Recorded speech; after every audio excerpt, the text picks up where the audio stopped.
तो दोस्तों, आप सबका स्वागत है आपके अपने इस आध्यात्मिक यूट्यूब चैनल में। आज की कहानी का शीर्षक है जैसी करनी वैसी भरनी। बहुत समय की बात है, किसी गांव में दो भाई रहते थे। एक छोटा भाई था जो कि बहुत गरीब था और बड़ा भाई बहुत अमीर था।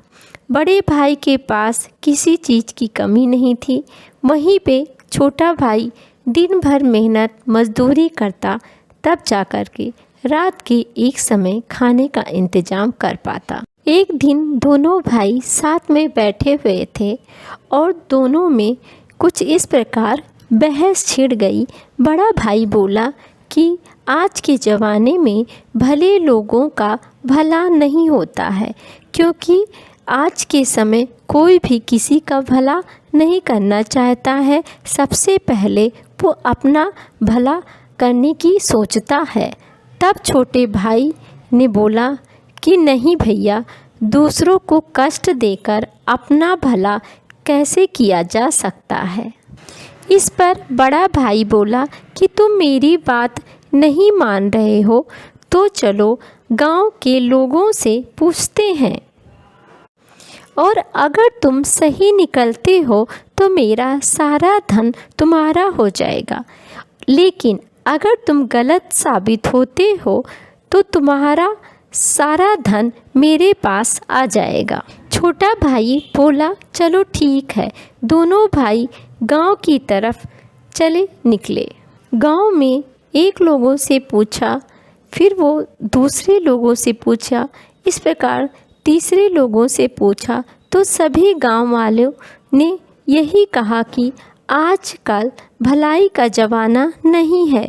जो किसी की भलाई करता है वो भूखों मरता है। भले लोगों का कहीं गुजारा नहीं होता, और जो बुरी राह पर चलता है वह सुख भोगता है और बहुत धन कमाता है। छोटा भाई शर्त हार चुका था। शर्त के अनुसार छोटे भाई के पास जो खेत का टुकड़ा था वो भी अब बड़े भाई के पास हो जाता है। अब तो छोटा भाई और भी दाने दाने का मोहताज हो जाता है। बीवी बच्चे भूखे मरने लगे। छोटे भाई को कोई उधार भी नहीं देता है। एक दिन वह अपने बड़े भाई के पास गया और थोड़ा अन्न उधार लेने के लिए उससे कहने लगा। उसने सोचा कि वो उसका बड़ा भाई है, इसलिए वो उसकी सहायता अवश्य करेगा। बड़े भाई से बोला, भैया 10 किलो गेहूँ उधार दे दो, घर में एक दाना भी नहीं है, बच्चे भूखे मर रहे हैं। बड़ा भाई बोला, पैसे दो और जितना गेहूँ चाहिए उतना ले जाओ। छोटा भाई बोला कि मेरे पास तो पैसे नहीं हैं। इस पर बड़े भाई ने कहा कि अपनी एक आँख दे दो। छोटा भाई ने कहा कि भैया कैसा मजाक कर रहे हो, गेहूँ के बदले मैं आँख थोड़ी न दूंगा।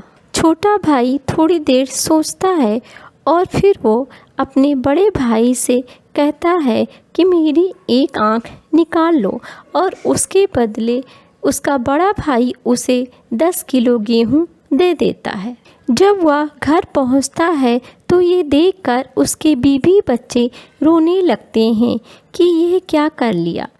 इसके बाद थोड़े दिन तो आराम से निकलते हैं, उसके बाद फिर वही हाल हो जाता है। छोटा भाई फिर से बड़े भाई के पास पहुंचता है और इस बार भी बड़ा भाई वही कहता है, और दूसरी आँख देने के लिए छोटा भाई तैयार हो जाता है। छोटा भाई अपना दोनों आँख निकलवा देता है और गेहूँ लेके घर आ जाता है। घर पर ये देखकर बीवी बच्चे दोनों रोने लगे कि तुमने ये क्या कर दिया, अब क्या होगा। तब छोटा भाई ने कहा, अब मैं अंधा हो गया हूँ, अब लोग मुझे भीख दे देंगे, तुम मुझे सड़क पर बैठा आना। दूसरे दिन से रोज उसकी पत्नी उसे रास्ते में बैठा आती अब भीख से जो पैसे मिलते उससे उनका काम चलने लगा। एक दिन बैठे बैठे बहुत देर हो गई, लेकिन उसकी पत्नी उसे लेने नहीं आई। बहुत समय इंतज़ार करके जब कोई नहीं आया तो वह अपने आप घर की तरफ चलने लगा। अंधा होने के कारण वह रास्ता भटक गया और दूसरे रास्ते पर चल दिया। जब उसे एहसास हुआ तो उसने सोचा कि यहीं रुककर रात गुजार देता हूँ, और अगर आगे गया तो और भी भटक जाऊँगा। वह एक पेड़ के नीचे बैठ गया। कुछ समय बाद पेड़ से आवाज़ आने लगी और जोर की हवा चलने लगी। वास्तव में उस पेड़ पर 4 भूत रहते थे। चारों भूतों में से एक उनका सरदार था। वो सब आते जाते लोगों को सताते थे। महीने भर वे सब खुराफात करते और एक दिन इसका हिसाब किताब करते कि किसने क्या किया। आज उनका हिसाब किताब की रात थी। सरदार बोला, हाँ भाई, तुम लोगों ने क्या क्या किया, एक बार बताओ। पहला भूत बोला, गांव में 2 भाई थे, दोनों में भले बुरे कर्म का तर्क हुआ। दोनों ने शर्त रखी। छोटा भाई हार गया और मैंने बड़े भाई से उसे अंधा बनवा दिया। सरदार बोला, बहुत अच्छा।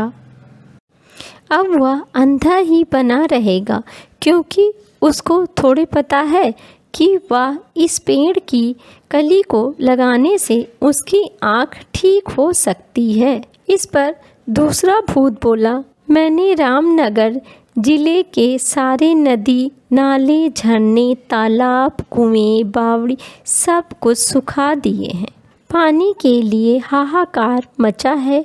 लोग आपस में पानी के लिए लड़ लड़ कर मर रहे हैं। भूतों का सरदार बोला, बहुत अच्छा है, सब प्यासे मर जाएंगे। लेकिन उन्हें क्या पता कि पहाड़ के तले 7 मिट्टी की परत है। अगर वो उसे हटा देंगे तो पानी फिर से आ सकता है।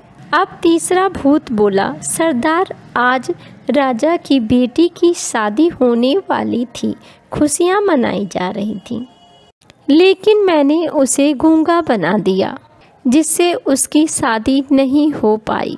सब तरफ मातम फैला दिया। सरदार बोला, बहुत खूब, अब वह गूंगी ही रहेगी, क्योंकि किसी को क्या पता कि अगर इस पेड़ की छाल को पीस कर उसका घोल उसे पिला दिया जाए तो वह फिर से बोलने लगेगी। सरदार बोला, चलो भाइयों, तुम लोगों ने बहुत अच्छा काम किया। 1 माह बाद फिर हम लोग इसी जगह मिलेंगे और अपने अपने काम को बताएंगे। एक बार फिर जोर से हवा चली और चारों भूत चले गए। अब तक सवेरा हो गया था। अंधे भाई ने वहीं बैठकर पहले वहाँ की ओस की बूंदें अपनी आँखों पे लगाई और उसकी आँखें लौट आईं। वह बहुत खुश हुआ। जल्दी से उस पेड़ की जटा ली और घर की ओर आया। आँखें वापस आने से परिवार में सभी बहुत खुश हो गए। उसने सारी कहानी अपनी पत्नी को सुनाई और जटा लेकर रामपुर की तरफ चल दिया। रामपुर की हालत बहुत ख़राब थी। वहाँ पे कहीं पर भी पानी का एक बूंद नहीं था। हाहाकार मचा था। उसने पहाड़ के नीचे की 7 परतें निकाली। 7 परतें निकलते ही वहाँ पे सभी जगहों पे पानी आ गया। कुआं, तालाब, झील सभी भर गए। फिर वह वहाँ से राजा के महल में गया। महल में जाकर उसने राजा से बोला, महाराज, मैंने सुना है कि राजकुमारी गूंगी हो गई है, मैं उसे ठीक कर सकता हूँ। उसी पेड़ की जटा को पीस कर राजकुमारी को पिला दिया।